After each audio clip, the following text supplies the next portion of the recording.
મોરબીના જેતપર ગામે ખેડૂતો વીજ પોલના વિરોધમાં અમરણાંત ઉપવાસ પર બેઠા હતા।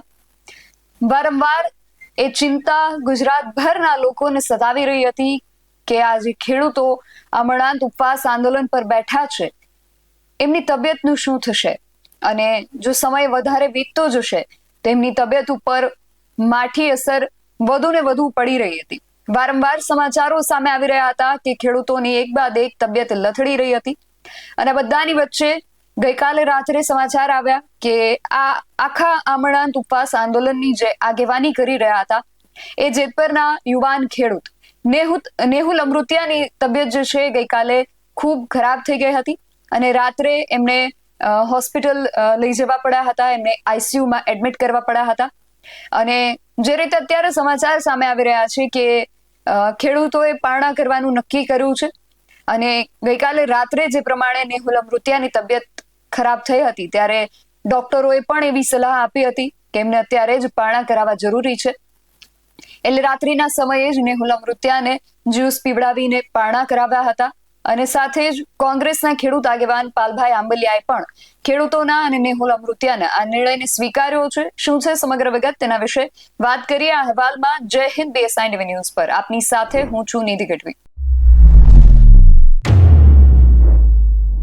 મોરબીના જેતપર ગામે ખેડૂતો વીજપોલના વિરોધમાં અમરણાંત ઉપવાસ આંદોલન પર 18મી તારીખથી બેસી ગયા હતા। આજે લગભગ 17-18 દિવસ વીતી ગયા પછી ખેડૂતોએ હવે નિર્ણય કર્યો છે કે અમરણાંત ઉપવાસ આંદોલન જે છે એને પારણા કરવામાં આવશે અને હવે આંદોલન પાર્ટ 3 શરૂ કરવામાં આવશે।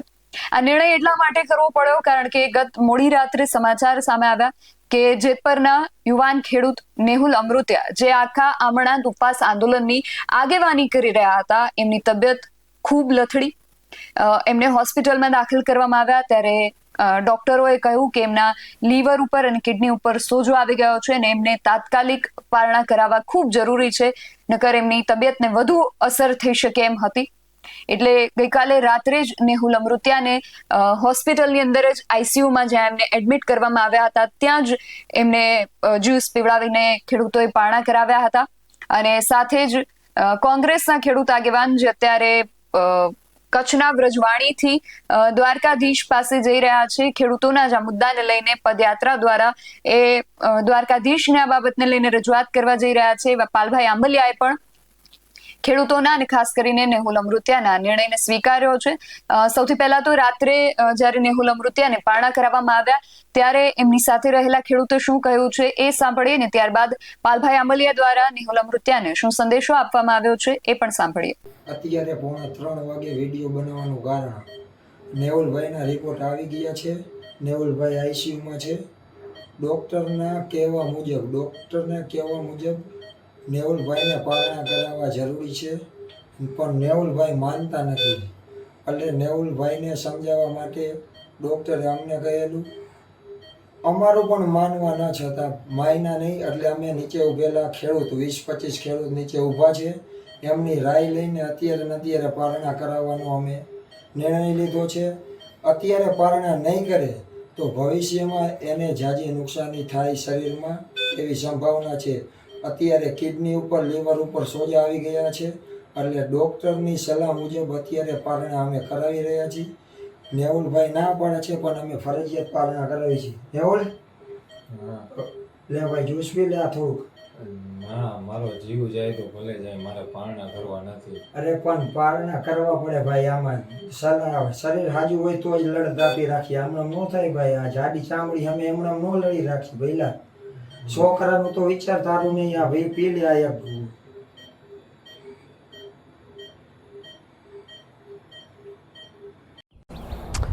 જેતપર છાવણીમાં જેણે સતત 17 કે 18 દિવસ અમરણાંત ઉપવાસનું હથિયાર ઉગામ્યું એવા ભાઈ નેહુલ અમૃતિયા મને આજે આપણા સાથી અરુણ કાનાનો ફોન હતો કે પાલભાઈ નેહુલની રાત્રે તબિયત ખૂબ ખરાબ થઈ છે, એને હોસ્પિટલાઇઝ કરવામાં આવ્યા ને ત્યાર પછી એને મોરબી હોસ્પિટલે લઈ જવામાં આવ્યા અને ત્યાં ડૉક્ટરે એવું કહ્યું કે એમની કિડની અને લીવરમાં સોજો આવી ગયો છે।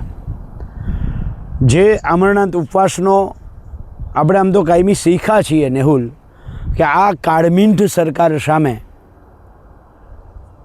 આમરણાંત ઉપવાસ જેવું, કારણ કે આપણે મરી જઈએ તો આ સરકારને ફરક નથી પડતો. એટલે પણ તે જે નિર્ણય કર્યો એ ખૂબ લડાયક નિર્ણય હતો, એને આવકારું છું. પણ અત્યારે જે રીતે મને ખબર પડી છે કે તારી તબિયત ખરાબ છે, કિડની અને લીવરમાં સોજો આવી ગયો છે, અને ત્યારે બધાયના સમજાવવાથી તે જે નિર્ણય કર્યો છે પારણા કરવાનો, તો આ નિર્ણય ખરેખર ખૂબ સારો છે. આપણે ભાઈ પારણા કરીએ છીએ, લડાઈ નથી મૂકતા. લડાઈ આપણી ચાલુ રહેશે, આપણે લડતા રહીશું. પણ ખૂબ જરૂરી છે કે આપણું શરીર સારું હોય તો આપણે લડી શકીએ.